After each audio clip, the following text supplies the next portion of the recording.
السلام عليكم ورحمة الله وبركاته.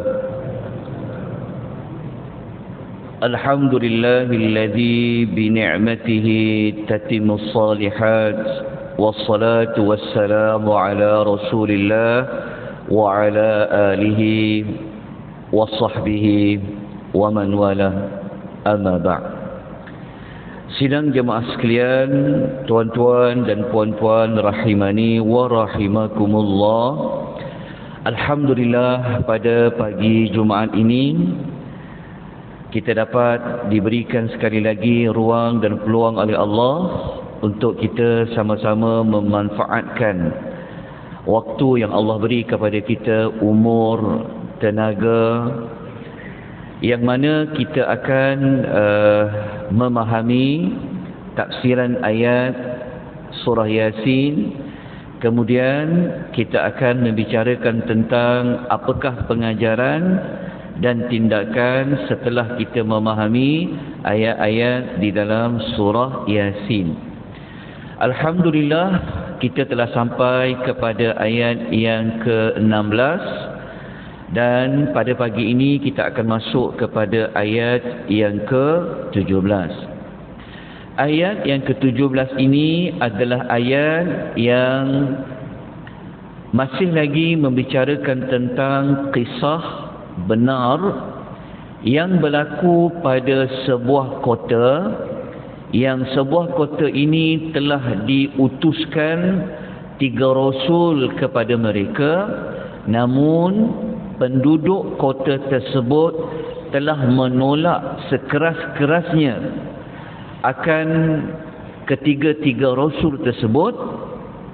Kemudian ketiga-tiga rasul itu, seperti ayat yang ke-17 ini, menerangkan apakah tujuan sebenar mereka diutuskan oleh Allah Subhanahu wa ta'ala. Jadi kita baca sekali lagi ayat yang ke-17. أعوذ بالله من الشيطان الرجيم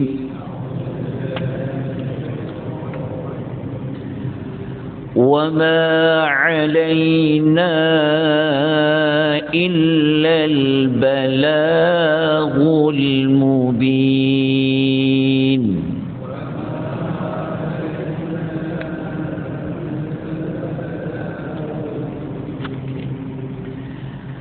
Ayat 17 ini, seperti mana yang kita sebutkan tadi, ketiga-tiga rasul yang diutuskan oleh Allah kepada penduduk sebuah kota itu, mereka menerangkan, mereka mengatakan, dan tugas kami hanyalah menyampaikan al-balagh, iaitu menyampaikan. Kita selalu mempelajari bahawasanya salah satu sifat wajib bagi Rasul adalah at-tabligh, iaitu menyampaikan. Sebab itu digunakan dengan istilah jamaah tabligh, menyampaikan dakwah.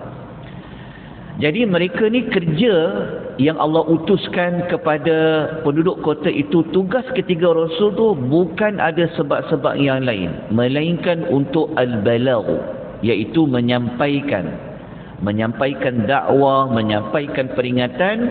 Tapi ketika mana mereka menyampaikan peringatan, mereka mengatakan dengan bentuk al-mubin, dengan jelas. So ketiga-tiga rasul ni, mereka diutuskan oleh Allah adalah untuk memberikan peringatan dengan jelas, terang dan sebagainya. Namun kita tidak mengetahui apakah isi kandungan dakwah ketiga-tiga rasul. Kita cuma dia bagi tahu tentang mereka menerangkan, mereka datang adalah untuk menyampaikan dakwah, peringatan dengan jelas, nyata. Jadi ayat yang ke-17 ni, di antara pengajaran yang kita boleh ambil, nombor satu, kenapa para rasul ni mereka kata kami hanya sampaikan saja, dengan kaedah yang jelas, menunjukkan kepada kita para rasul ni mereka tak mampu untuk memberikan hidayatut taufiq kepada mana-mana manusia, kerana tugas mereka hanyalah menyampaikan dakwah. Maknanya Rasul ni kata, kami datang, kami sampaikan saja dengan jelas tentang apa yang Allah utuskan kepada kami.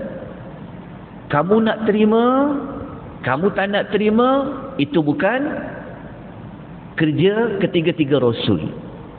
Kerja ketiga-tiga Rasul hanya menyampaikan.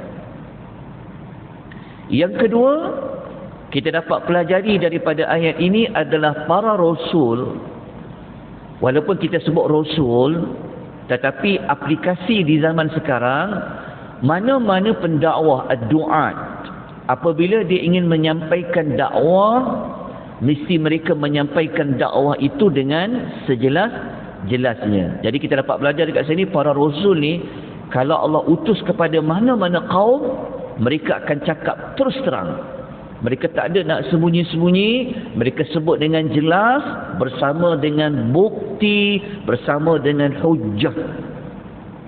Maknanya sampai penduduk kota itu faham apa yang mereka ingin sampaikan.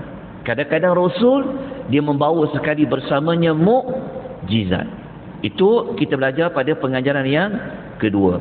Kalau tuan-tuan nak tambah, ada lagi, tapi sebelum tu kita tengok dulu apa yang dapat kita belajar pada ayat yang ke-17 ni. Ini menunjukkan bahawasanya di dalam ajaran Islam yang dibawa oleh para Rasul itu, semuanya adalah jelas. Tidak ada yang samar-samar, tak ada yang tersembunyi. Mana yang boleh diterangkan, mana yang tak boleh dibuat diterangkan, mana yang syirik diterangkan. Maknanya Islam ni agama yang menjelaskan segala-galanya, tak ada yang tidak difahami, tak ada yang tersembunyi. Okay. Daripada ketiga-tiga pengajaran ni, kalau kita nak tambah satu lagi bolehlah. Contoh, mungkin kita boleh tambah daripada pengajaran ni, kita boleh katakan bahawasanya dalam menyampaikan dakwah, nasihat, peringatan, tidak ada paksaan. Sebab tu para Rasul kata, kami hanya sampaikan saja, tetapi sampai dengan penuh jelas. Maknanya para Rasul tak boleh nak bagi paksaan kepada mereka. Maknanya penduduk kota itu, mereka diberikan pilihan. Kalau mereka terima dakwah ketiga-tiga Rasul ni, apa mereka akan dapat? Jika mereka menolak dakwah ketiga-tiga Rasul ni, apa yang mereka dapat? Jadi cerita ni, apabila Nabi SAW ceritakan kepada penduduk Mekah, seolah-olah cerita ini ditujukan kepada penduduk Mekah itu. Termasuklah kalau ayat ni kita kaitkan dengan kita, termasuklah kepada kita. Sebab itu Islam, dia tidak paksa sesiapa untuk masuk ke dalam Islam, untuk buat amal. Tetapi perlu dijelaskan terlebih dahulu. Okey, nak terima tak terima, itu bukan tugas para Rasul. Cuma mereka teranglah dengan jelas, bagikan peringatan, memberikan ancaman. Jadi itu adalah pengajaran yang dapat kita pelajari. Jadi apa tindakan yang kita boleh buat berdasarkan ayat yang ke-17 ini? Saya sebutkan dua contoh, tapi tuan-tuan mungkin boleh tambah lagi beberapa tindakan.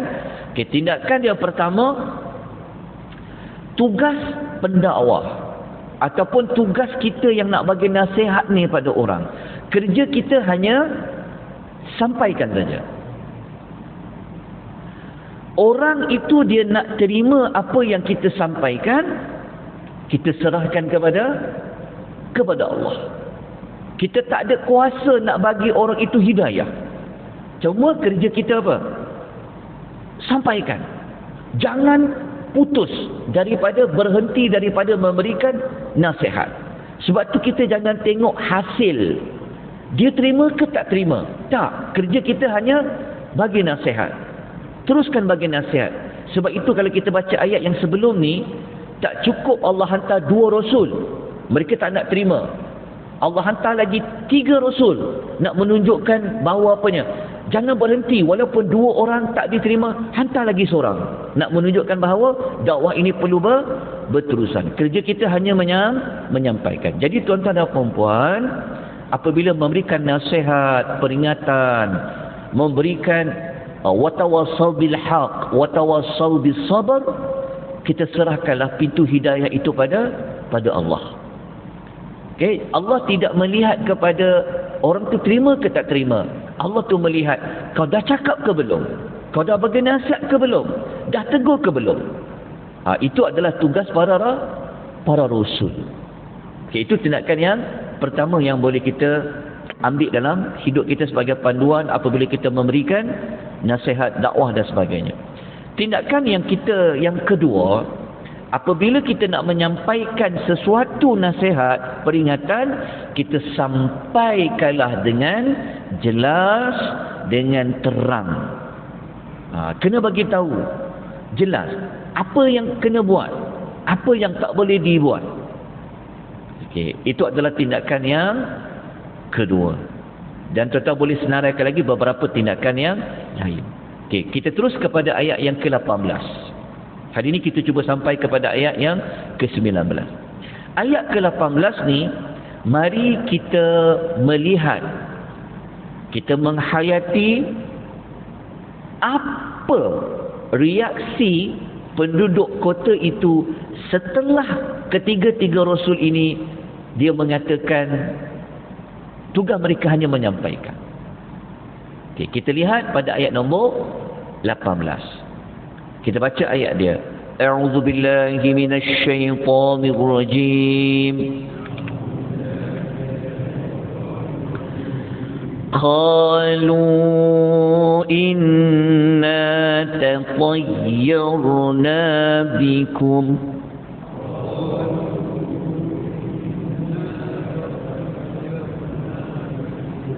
لئن لم تنتهوا لنرجمنكم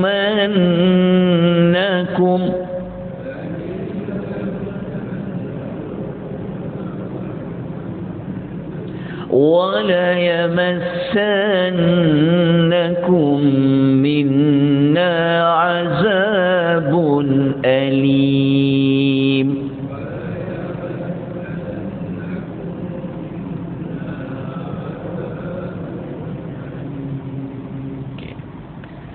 Penduduk kota tersebut, kalau kita baca pada ayat ni, memang kita tengok baca ayat dia.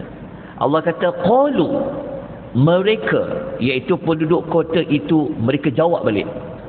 Dia kata inna tatayyarna bikum. Mereka kata apa? Kami ni telah ditimpa nasib malang dengan sebab kamu 3 orang ni lah. Boleh faham tak ayat dia? Maksudnya penduduk kota tu sebenarnya mereka telah mendapat nasib malang. Apa nasib malang tu Quran tidak terangkan. Cuma nak faham lagi, kita kena tengok contoh ayat lain ya. Okey, kalau tuan tengok contoh dalam surah Al-A'raf ayat 131 ni, ini kita bawa contoh kisah Nabi Musa.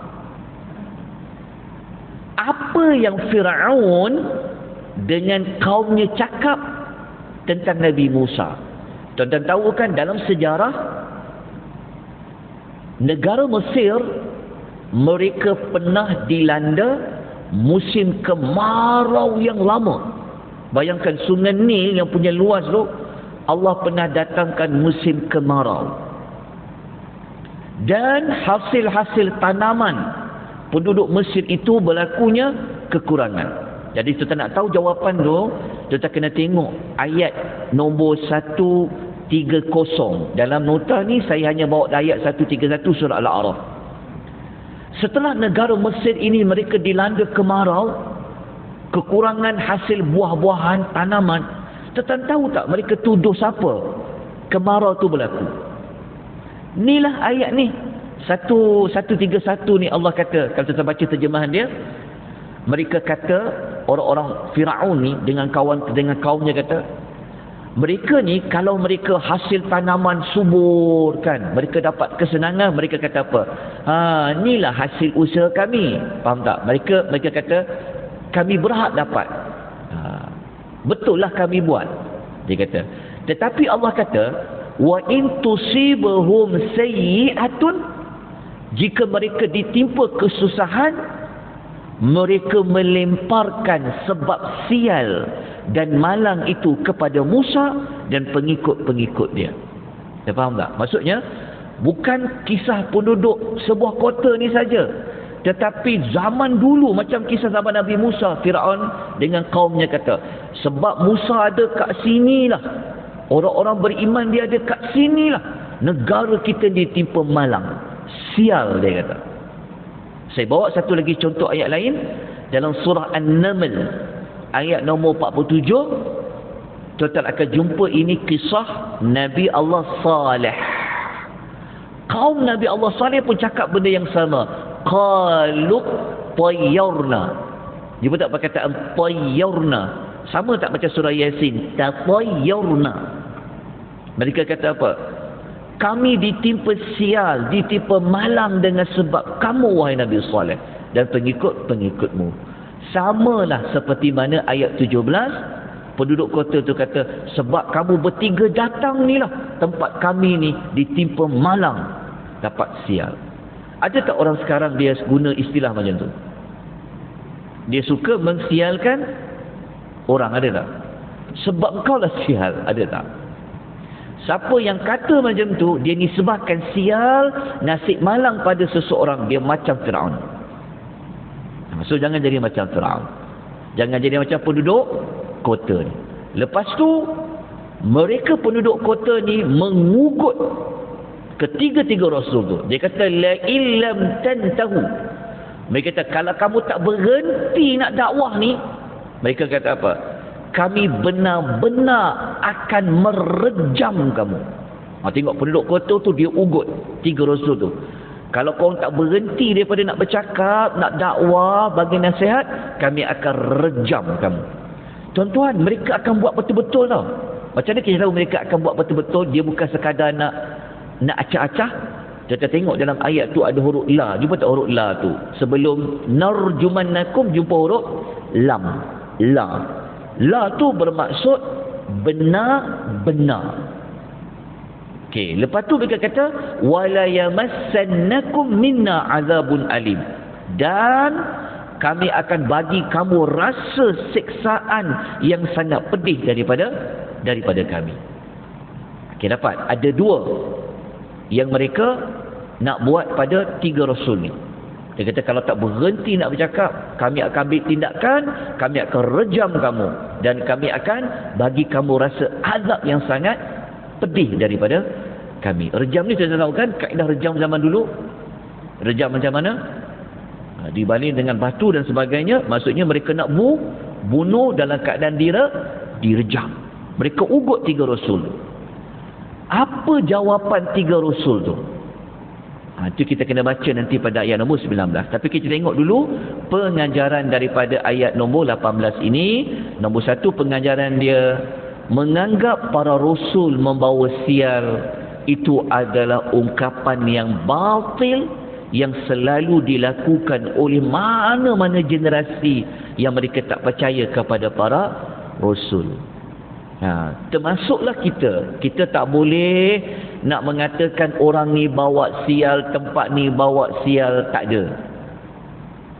Sial baik ke buruk ke, itu sebenarnya berada pada ketetapan Allah. Jadi jangan sekali-kali mengatakan nasib malang disebabkan sekian dan sekian, tak boleh. Kerana semua itu berada pada ketetapan Allah Subhanahu wa taala.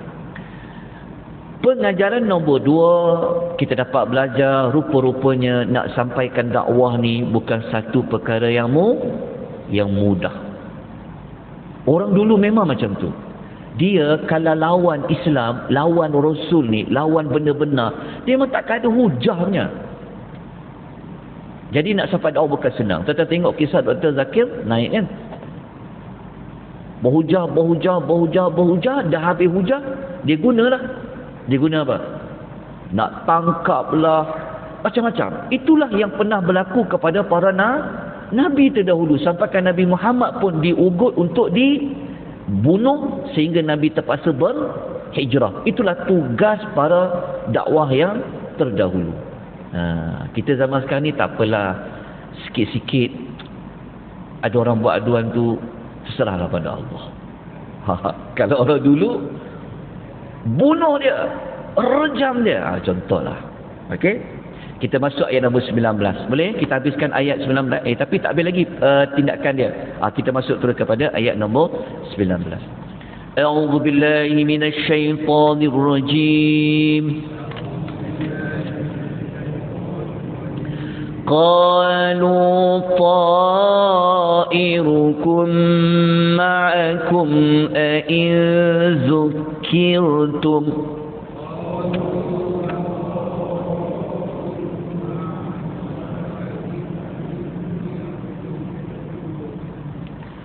بل أنتم قوم مسرفون.